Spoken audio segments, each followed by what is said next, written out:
folks only beginning. The marathon dance craze was an era unique in American history. To recreate that time for a new motion picture, a film company is working in one of the most remarkable sets ever constructed in Hollywood. The film is called They Shoot Horses, Don't They? Across a sea of defeat and despair to victory, one couple and only one will waltz out of here over broken bodies and broken dreams, carrying the grand prize of 1,500. At the end of the Santa Monica Pier, the old Aragon Ballroom lies rotting, a victim of time. Famous bands played here, and Hollywood stars came to watch the dance marathons, an offspring of the Great Depression. During the 30s, people reeled under the blow of unemployment. And when there was any work at all, the pay was incredibly low. Food was found in trash cans or at soup kitchen handouts. It was a period when the country began to fall apart in panic. Seeking a release, America turned on with bizarre and freakish forms of entertainment. The marathon dancers appeared, and before they were done, thousands of young men and women were marked forever. To put this portrait on film, director Sidney Pollack is working in an exact reconstruction of the old Aragon Ballroom. That's the idea, so now I come down in here. That's perfect. Michael Sarrazin and Jane Fonda play two kids who have come to Hollywood looking for a chance to break into the movies. The stars are joined in the cast by Academy Award winner Red Buttons and by the young English actress Susannah York.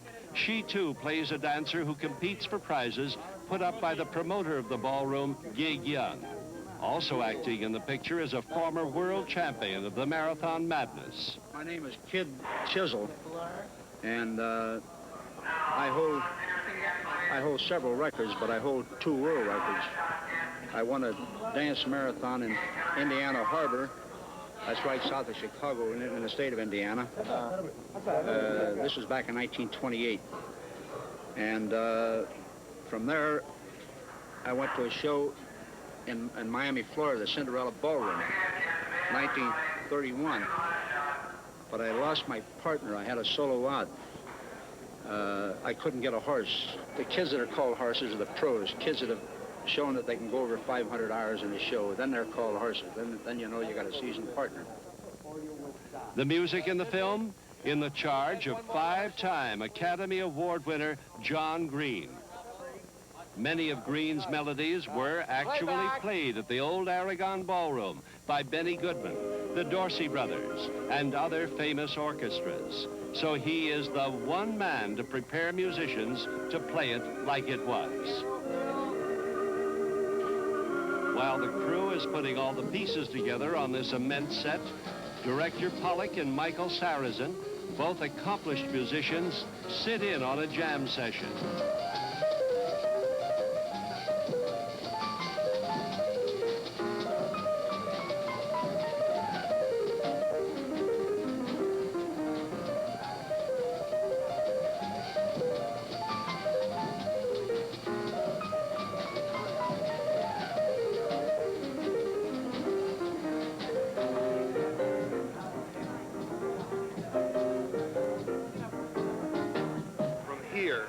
Just keep this in your mind. From here to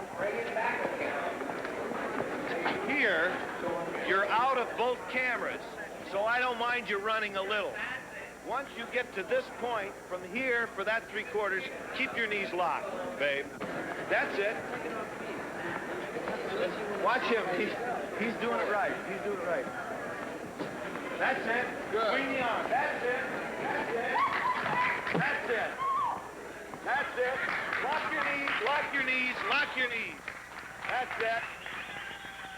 To increase the spectacle for the crowd, promoters ran derbies every Friday night. Instead of just dancing, the kids would go for 10 minutes in a kind of heel and toe foot race. The last 3 in the race would be eliminated. 3, 2, they're pretty exhausted, as you can imagine. They've been up day and night. They get only that 10-minute rest period. They eat on their feet. They're fed 7 times a day, and they must keep moving all the time, even while they eat.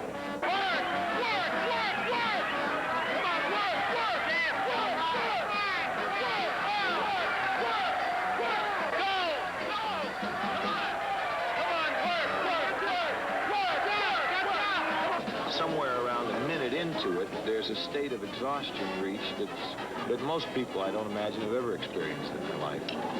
And of course, this while everybody in the stands was cheering and eating popcorn and hot dogs and taffy apples and cotton candy and waving banners, gives you some idea of the curious kind of brutality that was going on at that time.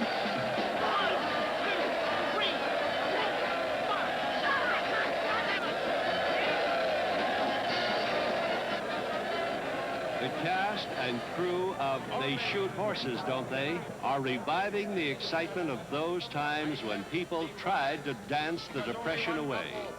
They will continue to work on in the ballroom set in Hollywood, acting out the turmoil of a marathon contest to make their movie the hard way. In the words of our great leader, Herbert Hoover, prosperity is just around the corner.